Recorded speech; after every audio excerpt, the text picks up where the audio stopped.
In the parable of the soils, Jesus wanted to reveal to us the human heart in its response to the Word of God. In other words, he gives us 4 different examples of how the human heart will often respond to the Word of God. It starts out with a heart that is very hard, and the seed, which is the Word of God, falls on the path, as Jesus calls it, and the birds of the air come and just eat the seed right off of it. It's as if someone sits under the preaching of the gospel and it doesn't penetrate their heart at all.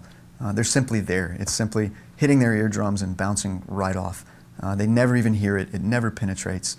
And they walk away completely unaffected by the word of the gospel. Another kind of soil that Jesus tells us about, another kind of human heart, is one where the seed falls in thorny soil. And the seed sprouts up. It would be someone who says, yes, I believe this gospel. I want to live according to this gospel.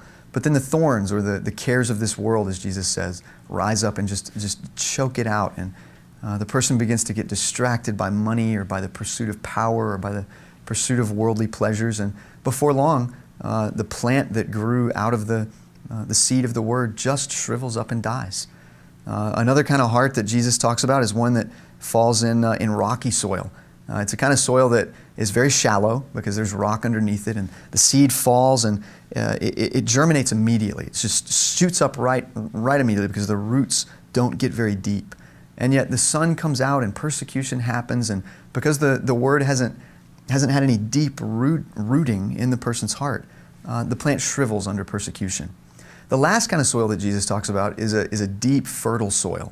The word of the gospel falls in that soil, and it sends down roots. It sends down a deep foundation into the soil and grabs on and begins to get nourished by the soil.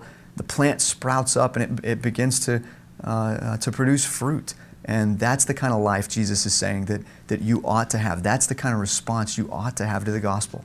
Not one that gets choked out, not one that gets shriveled up by persecution, not one that just really doesn't care and has no penetration at all, but one that receives the word and sends down roots into it, begins to get nourished by it, and then creates fruit.